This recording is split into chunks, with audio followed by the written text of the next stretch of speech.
नमस्ते नित्यं गुरुवैष्णवेभ्यो गौराय गोपीजनवल्लभाय गन्धद्विकाय सखिमञ्जरीभ्यो श्रीमत्तुलस्यै गौरवो ब्रजगौडधाम्ने मत्स्याय कुर्माय च शूकराय नृसिंहदेवाय च वामनाय रामाय रामाय च भार्गवाय बुद्धाय कल्किस्वरूपिणे नमस्तुं। हरे कृष्ण कृष्ण कृष्ण हरे हरे हरे राम राम राम हरे हरे।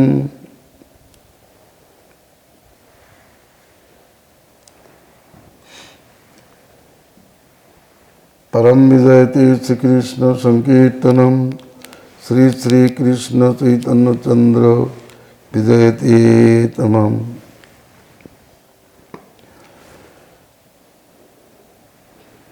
आज माघी शुक्ल द्वादशी बराह द्वादशी नामे प्रसिद्ध এই তিথিতে ভগবান বরাহদেব আবির্ভূত হয়েছিলেন এবং যদিচ্ছাক্রমে অবলীলাক্রমে রসাতল হইতে পৃথিবীকে উদ্ধার করিয়াছিলেন এবং তৎকালে হিরণ্যাক্ষকেও বীররসে প্রাণান্ত করিয়াছিলেন।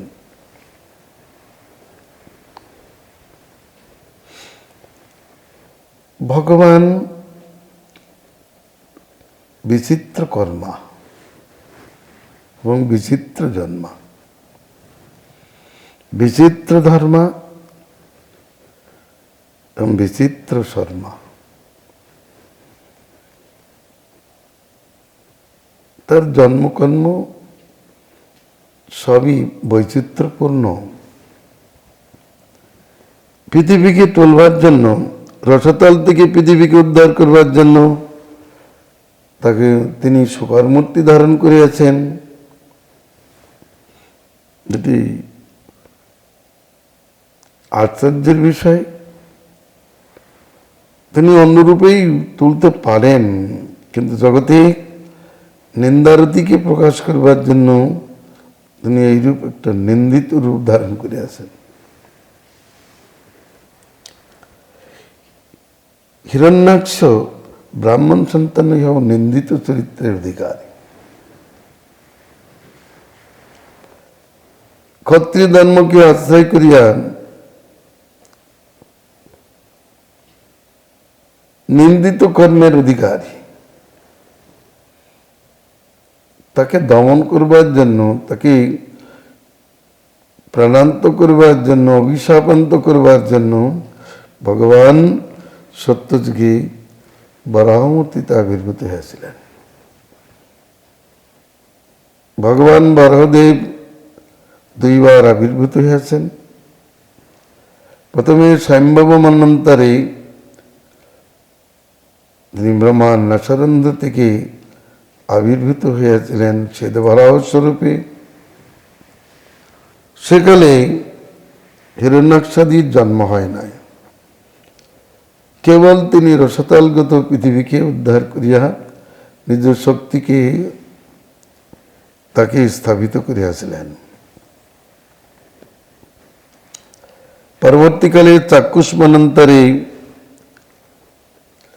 পৃথিবী রসাতলগত হইলে ভগবান শ্যামবরাহ স্বরূপে আবির্ভূত হইয়া এবং তাকে উত্তোলন করেন। তৎকালেই হিরণ্যাক্ষকে তিনি বধ করেন। ভগবান বরাহদেবের এই লীলা মাত্র, এতদ্ব্যতীত অন্য কোনো লীলা আছে বলে আমরা শাস্ত্রে পাই না। এই বরাহদেব যদিও বৈকুণ্ঠে তার নিজ প্রকোষ্ঠে নিত্যকাল পৃথিবীদেবী কর্তৃক সেব্যমান, তথাপি এই জগতে তিনি জম্বুদ্বীপের উত্তর কুরুবর্ষে উপাস্যমান। শ্রীমদ্ ভাগবতী পঞ্চমী স্কন্ধে বলেছেন, উত্তরেষু চ কুরুষু ভগবান যজ্ঞ পুরুষ কিতো ব্রহারূপস্তিম তন্তু দেবী বৈশা ভূষহ কুরুভীরস্খলিত ভক্তি যোগেনোপদাবতীম ইমাঞ্চ পরমামুপনিষদমবর্তয়তি। ওং নমো ভগবতে মন্ত্রতন্ত্রলিঙ্গায় যজ্ঞকৃতবে মাধরাভয়বায় মহাপুরুষায় নমঃ। কর্মচক্লায় ত্রিযুগায় নমস্তে ইতি। তারা স্তুতিও করিয়া থাকেন। যস্য স্বরূপম কবয়ো বিপস্থিতম গুণেষু দারো শিব জাত বেদসম মত্নন্তি মত্না মনুষা দিদিক্ষব গূঢ়ং ক্রিয়ার্থৈ নময়ীডিতাত্মনম দ্রব্যক্রিয়া তয়নে চক্ষত্রিভিম মায়া গুণৈ বস্তু নিরীক্ষিতাত্মনি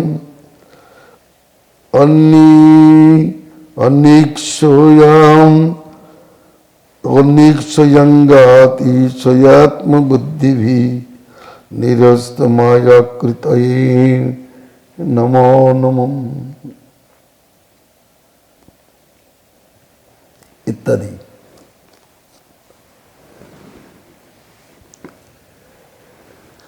তাহলে ভগবান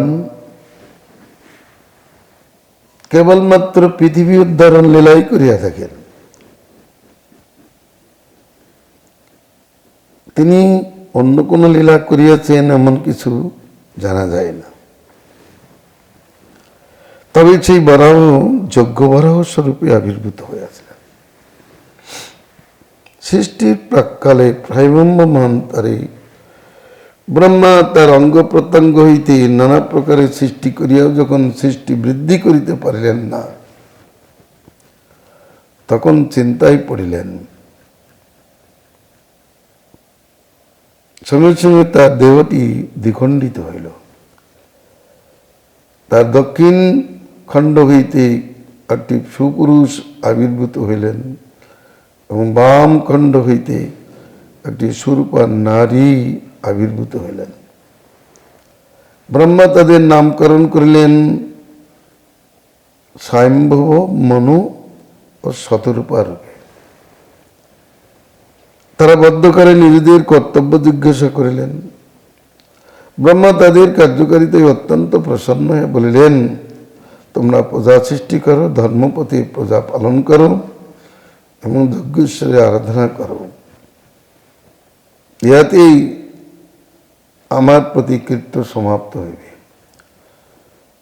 যাদের কার্যকারিতায় যজ্ঞেশ্বর শ্রীহরি প্রসন্ন হন না, তাদের জীবনযাত্রা কার্যকারিতা বৃথা।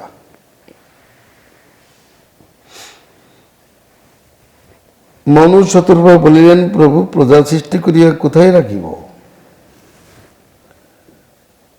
ব্রহ্মা বলিলেন, পৃথিবীতে রাখো। বলে, পৃথিবীকে তো দেখিতেছি না। ব্রহ্মা চকিত হইলেন, দেখলেন পৃথিবী সেখানে নাই। কোথায় রাখিবেন? সত্যলোকে ব্রহ্মার সহিতই কথোপকথন হচ্ছে। পৃথিবীর রসতলগত হয়েছে এক স্বরূপে। এটা জানতে হবে, পৃথিবী এক স্বরূপে রসগলগত হয়েছেন। দুর্গা দেবী যেমন পৃথিবীর স্বরূপিণী, আবার শিবপত্নী রূপেই তিনি মধ্যমাকারী লীলাপরায়ণা। তদ্রূপ পৃথিবী দেবী তিনি স্থূল স্বরূপিণী, ভূদেবী স্বরূপিণী, আবার মূর্তিমতী। ব্রহ্মা চিন্তা করিতে লাগিলেন, বারবার পৃথিবীর রসতলে যাচ্ছে, বারবার আমি তাকে তুলছি, কিন্তু এভাবে তো তাতে প্রজা রক্ষা করা সম্ভব নয়। পৃথিবীকে কে রক্ষা করিবেন?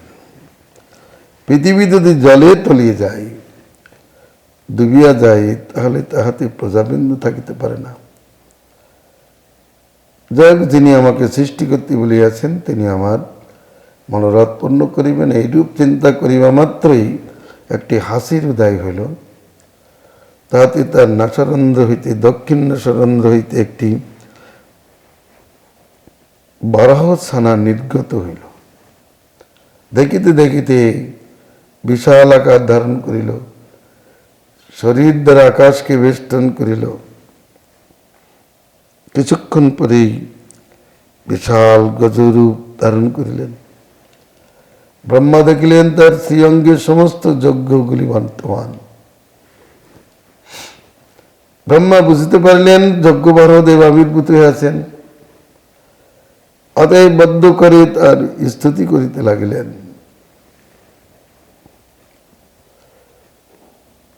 ভগবান শ্রী বরদেব তার স্তুতি অনুমোদন পূর্বক গাত্র ধরা দিয়া তিনি অবলীলাক্রমে রসাতলে প্রবেশ করিলেন এবং সেখান হইতে পৃথিবীকে উত্তোলন করিলেন। আধার শক্তি দ্বারা পৃথিবীকে স্থাপিত করিলেন। সত্যযুগে এইমাত্র ভগবান বরদেবের লীলা কথা। তারপর তিনি অন্তর্ধান করিয়াছিলেন।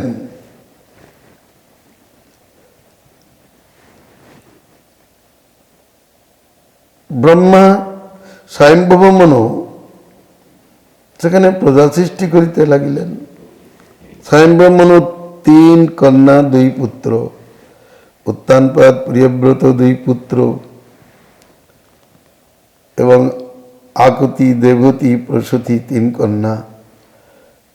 ইহাদের সন্ততির দ্বারাই তো পৃথিবী ব্যাপ্ত হয়েছে। ইহাদের পরম্পরায় কশ্যপ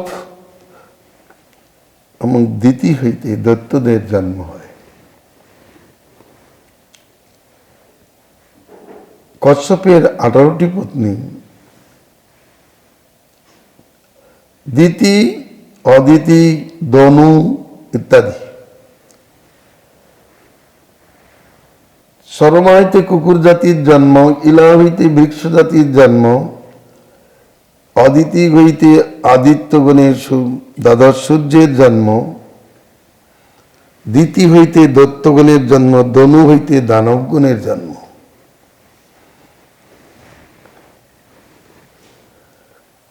এবং কদ্রু হইতে সর্প জাতির জন্ম। এইভাবে কশ্যপের সন্তান দ্বারা পৃথিবী ব্যাপ্ত হয়েছে। সন্ধ্যাকালে প্রতিসঙ্গ করাই কশ্যপের বীর্যে 2 জন দত্তের জন্ম হয়। তাদের নাম হিরণ্যাক্ষ, হিরণ্যকশিপু। প্রথমেই হিরণ্যাক্ষ অল্প দিনের মধ্যে শৌর্য বীর্য পরায়ণ হয়ে উঠিল। গদা লইয়া বিভিন্ন লোকপালদের ভবনে ঘুরিতে লাগিল এবং যুদ্ধং দেই বলিতে লাগিল। সকলকে পরাজিত করিয়া বরুণ লোকে উপস্থিত হইয়া বরুণকে বলিলেন, হে দেব, যুদ্ধং দেহি। বরুণ দেব বুঝতে পারলেন সে মদচ্ছিক্ত সুর। তিনি বললেন, আমরা যুদ্ধ করি না, অতএব আপনাকে আমি যুদ্ধ দান করতে পারি না। তাহলে জয়পত্র দান করুন। ঠিক আছে, তাকে জয়পত্র দিয়ে দিলেন। তুমি বিজয়ী, আপনি বিজয়ী। বেশ। অসুরটি কটাক্ষ করে জিজ্ঞেস করিল, এই জগতে বীর পুরুষ কে আছে? তিনি বললেন একমাত্র বিষ্ণুই আপনাকে যুদ্ধে সন্তুষ্ট করিতে পারেন। বিষ্ণু কে? সেই বিষ্ণু কোথায় থাকেন? তিনি, তার পরিচয় কি বলুন? বললেন আমি তার অবস্থিতির কথা বলতে পারব না, কিন্তু যদি আপনার নারদের সঙ্গ হয় তাহলে তার মুখে সেই বিষ্ণুর পরিচয় পাইবেন। একমাত্র তিনি আপনার সেই প্রতিযোদ্ধা রূপে বর্তমান, তার হস্তেই আপনি যুদ্ধক্ষেত্রে প্রাণান্ত হইলে শৃগাল কুকুর ভক্ষ হইবেন। তার এই কথাই তিনি অত্যন্ত উৎক্ষিপ্ত হয়ে উঠলেন। গদা হস্তে ভ্রমণ করিতে করিতে যদিচ্ছা ক্রমে নারদের সাক্ষাৎকার হইল। আপনি কে? আমি নারদ। ও, আপনি নারদ? বলুন তো বিষ্ণু কোথায় আছেন, তার পরিচয় কি? নারদ মুনি ভালোই বুঝতে পারলেন অসুরগণকে কৃষ্ণ চিন্তায় নিযুক্ত করবার জন্য নারদের অবদান সর্বোপরি বিদ্যমান। নারদ মুনি অসুরগণকে ব্যতিরেকভাবে কৃষ্ণ চিন্তায় নিযুক্ত করেন, কংসকে যেমন নিযুক্ত করেছেন, একেও কৃষ্ণ চিন্তায় বিষ্ণু চিন্তায় নিযুক্ত করবার ইচ্ছে বললেন। হ্যাঁ, তিনি বিষ্ণু, তিনি ব্রহ্মার নাসারন্ধ্র থেকে আবির্ভূত হয়ে আছেন বরাহ স্বরূপে। বিষ্ণু বরাহ রূপ ধারণ করেছেন, তা করতেই পারেন, কারণ তিনি ঈশ্বর। তিনি জঘন্য রূপ কেন ধারণ করিলেন তা তিনিই জানেন, তার কাছে জিজ্ঞাসা করবেন। তিনি এখন কোথায় আছেন বর্তমানে? তিনি রসাতল থেকে পৃথিবীকে উদ্ধার করিতে রসাতলে গিয়েছেন। পৃথিবীকে উদ্ধার করবার জন্য তিনি রসাতলে গিয়েছেন। আচ্ছা, সে বলে গদা হস্তে সমুদ্রে উপস্থিত হইয়া সমুদ্রকে মার্গদান করিতে বলিল। মদচ্ছিক্ত অসুরের কথায় কর্ণপাত না করাই সেই গদা দ্বারা সমুদ্রকে আঘাত করিতে যজ্ঞেশ্বর পাহি বলিয়া সমুদ্র চিৎকার করিয়া উঠিল। সঙ্গে সঙ্গে সে রসাতলে উপস্থিত হইল। অবস্থিত হয়ে একবার বরাহদেবকে দর্শন করিয়া, ওরে তো ঈশ্বর নিশ্চয় কোন কুকর্মের ফলে এই সুকর্মূর্তি ধারণ করিয়াছিস, এই পৃথিবীকে পরিত্যাগ কর। ব্রহ্মা আমাদের ভোগের জন্য এই পৃথিবীকে সৃষ্টি করিয়াছে। অসুরদের কথা, এর তাৎপর্য এই সংসারে অসুর প্রকৃতি যারা, তারা পৃথিবীর বস্তুকে ভোগ করবার জন্য ব্যস্ত, এরাই অসুর প্রকৃতির। যারা পৃথিবী ভোগে ব্যস্ত তারা সবই অসুর প্রকৃতির। নিতান্ত নিঘৃণ্য তুই পৃথিবীকে মুখে ধারণ করিয়াছিস। তুই স্ত্রী ন, তুই নিঘৃণ্য প্রাণী, জঘন্য প্রাণী। পরিত্যাগ কর যদি মঙ্গল চাস। ভগবান বরাহদেব বললেন, আমি তো শুকর, তোর মতো কুকুরকে আমি অন্বেষণ করিতেছি। তাতে তার ক্রোধ দীপ্ত হইল। সে কি, আমি কুকুর? ভগবান বললেন, আমি কি শুকর? আমার রূপ দেখ। ভগবান তার বিষ্ণু রূপ দেখালেন। তার বিষ্ণু রূপ দেখালেন, পরক্ষণেই তিনি শুকর রূপ ধারণ করলেন। সেই রূপ দেখিয়ে তাকে প্রহ্লাদ বললেন, হ্যাঁ বিষ্ণু। প্রতীতি করলেন, হ্যাঁ বিষ্ণু, আমি শূকর রূপ ধারণ করেছি তোর মতো কুকুরকে দমন করবার জন্য। শূকরের সহিত কুকুরের যুদ্ধ হয়।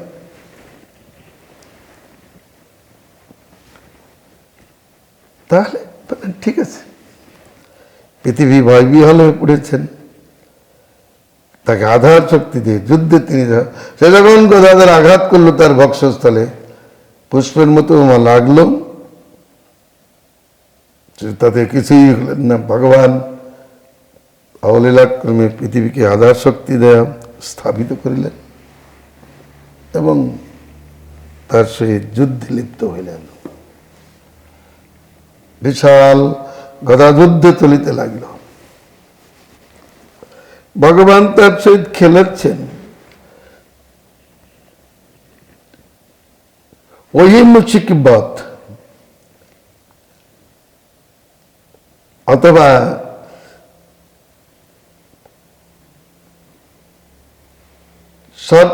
সর্প যেমন খেলা করে, ময়ূর এবং সর্প যেমন খেলা করে,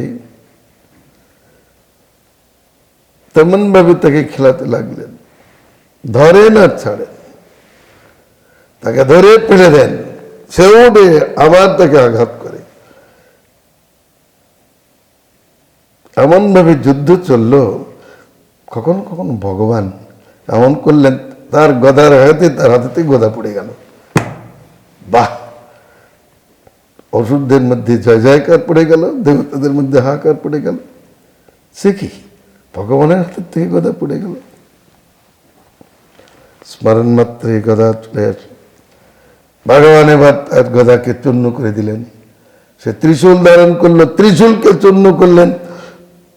যত অস্ত্র প্রয়োগ করতে লাগলো, সেই অস্ত্রগুলোকে তিনি খণ্ড বিখণ্ড করতে লাগলেন। তখন মায়া বিস্তার করলো। দেখতে দেখতে সিঁড়ির পর পর্বত উপস্থিত হলো। সেখান থেকে ডাকিনী, শাকিনী, সর্প, বিশুদাত, সর্পাদি তারা পড়তে লাগলো। সে মায়া দর্শন করে ভগবান সুদর্শন চক্রকে স্মরণ করিলেন।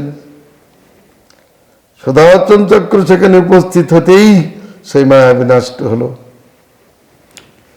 দ্বিতীয় বক্ষস্থল থেকে রক্তধারা নির্গত হতে লাগলো। তার মানে এখনই তার পুত্রের মৃত্যু উপস্থিত হবে। তার সূচনা করিয়া দিল।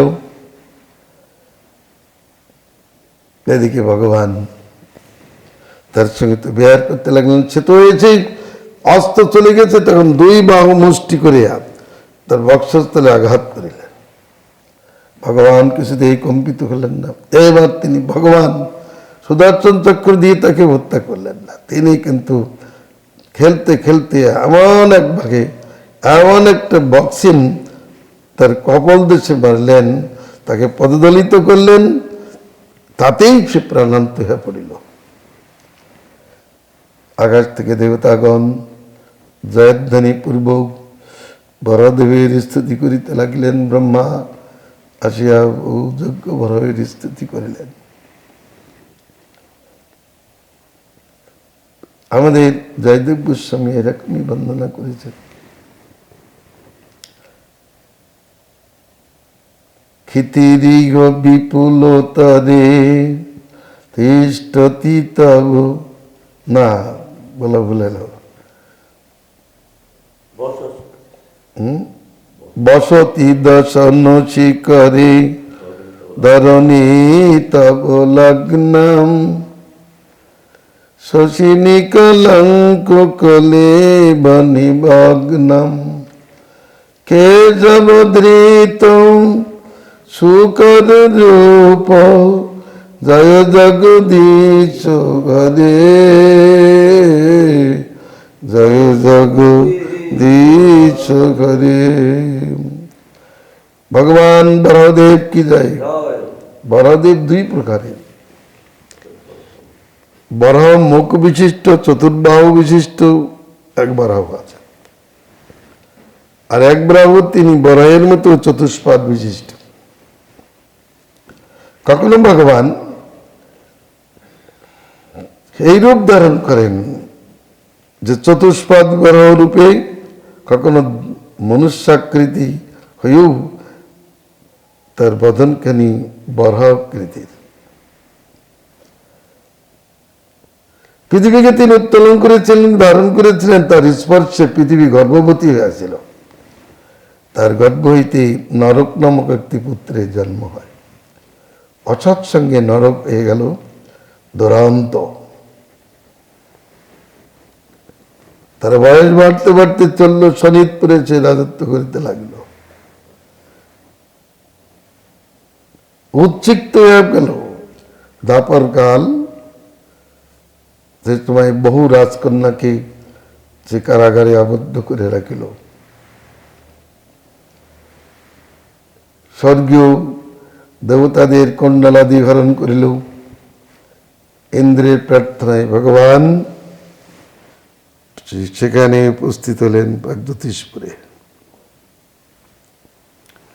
প্রাগজ্যোতিষপুরে তার রাজত্ব ছিল,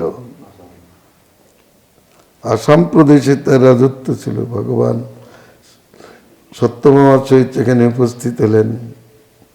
বিশাল যুদ্ধক্রমে তাকে প্রাণান্ত করিলেন। ভগবান নিজের পুত্রকে হত্যা করলেন, যেহেতু সে ধর্মবিরোধী। তার কারাগার থেকে কন্যাগণকে 16,000 রাজকন্যার 100 কন্যা ছিলেন, যুবতী কন্যা ছিলেন তাদের সেবায়। তাদের সকলকে তিনি দ্বারকায় উপস্থাপিত করিলেন। ভগবান শ্রীকৃষ্ণ একই সময়ে তাদের পানি গ্রহণ করিয়াছিলেন। তো নরকাসুরের এরকম মৃত্যু, ভগবানের পুত্র হইলেও উৎপাদগামী হলেই ভগবান তাকে শাস্তি দান করেন। এই জন্য যজ্ঞ দ্বিজপত্নীগণ স্তুতি করিয়াছেন, নাগপত্নীগণ স্তুতি করিয়াছেন যে ভগবান আপনি শত্রু মিত্রের সমদৃষ্টি সম্পন্ন, এবং তাদের ভূত ভবিষ্যৎ বিচার করিয়াই দণ্ডের বিধান করিয়া থাকেন। তো ভগবান শ্রী বরাহদেব এভাবে তিনি রসাতল থেকে পৃথিবীকে উদ্ধার করিয়া এই জগতে জম্বুদ্বীপের উত্তর কুরুবর্ষে দেবী এবং তার ভক্তগণ কর্তৃক উপাসিত হইতেছেন। বৈকুণ্ঠ তার মূর্তি বর্তমান। নিন্দারতিকে প্রকাশ করবার জন্য তিনি বরাহ রূপে আবির্ভূত হয়েছেন। এই তিনটেই নিন্দিত রূপ, মৎস্য রূপ, কূর্ম, বরাহ রূপ। আবার নৃসিংহ রূপও সেখানে। কারণ ভগবান স্বস্বরূপেই তিনি নিজ কার্য করিতে পারিলেও অনেক সময় দেখা যায় তিনি অন্য রূপও ধারণ করেন। ভগবান শ্রীকৃষ্ণ যেমন পক্ষীর মতো বিহার করেছেন, বানরের মতো লাফলাফি করেছেন, মন্টক ব্যাঙের মতো যেমন চলাচল করেছেন, ময়ূরের মতো নৃত্য করেছেন, তেমনি পূর্বলীলায় তিনি মৎস্যরূপ ধারণ করে বেদ উদ্ধার করেছেন, কর্মরূপ ধারণ করে মন্দার পর্বতকে পৃষ্ঠদেশে ধারণ করেছেন, এবং বরাহ স্বরূপে পৃথিবীকে রসতল থেকে তুলিয়াছেন। নৃসিংহ রূপে হিরণ্যকশিপুরের বক্ষ বিধারণ করিয়াছেন। বামন রূপে বলিকে চালনাপূর্বক ত্রিলোকের আধিপত্য লইয়া ইন্দ্রকে প্রদান করিয়াছেন। পরশুরাম রূপে ব্রাহ্মণ বিদ্বেষী ক্ষত্রিয়গণকে নিধন করিয়াছেন। রাম স্বরূপে সমুদ্র বন্দনাদি দুষ্কর কর্মের অনুষ্ঠান করিয়াছেন। হলদার স্বরূপে তিনি যমুনা আকর্ষণ লীলা করেন। বুদ্ধ স্বরূপে দয়াধর্ম প্রচার করেন। কল্কি স্বরূপে প্রজাদ্রোহী রাজগণকে ধ্বংস করেন। হংসরূপে জ্ঞান উপদেশ করেন, শিক্ষা দেন। দত্তাত্রেয় স্বরূপে অবধূত পরিচর্য শিক্ষা দেন। তিনি হয়গ্রীব মূর্তিতে ব্রহ্মার যজ্ঞে আবির্ভূত হন। হয়গ্রীব সংহিতা আছে, হয়গ্রীব পঞ্চরাত্র আছে।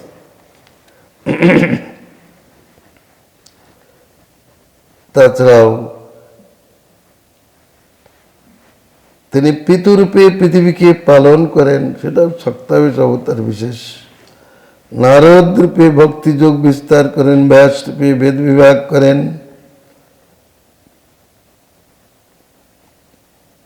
এসব ভগবানের অদ্ভুত লীলা। কখনো ঈশ্বর স্বরূপে, কখনো বা কোনো মহন্ত ভক্তির মধ্যে আবেশ করিয়ে তিনি লীলা করেন, তখন হয় আবেশ অবতার। কিন্তু তত্ত্ববিচারে বরাহদেব এক সাংশিগণ্য, 25টি লীলাবতারের তিনি অন্যতম।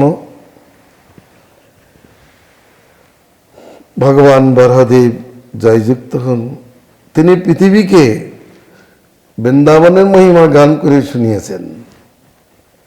তিনি বলেছেন, আমার অতি প্রিয় লীলাস্থলী হল বৃন্দাবন।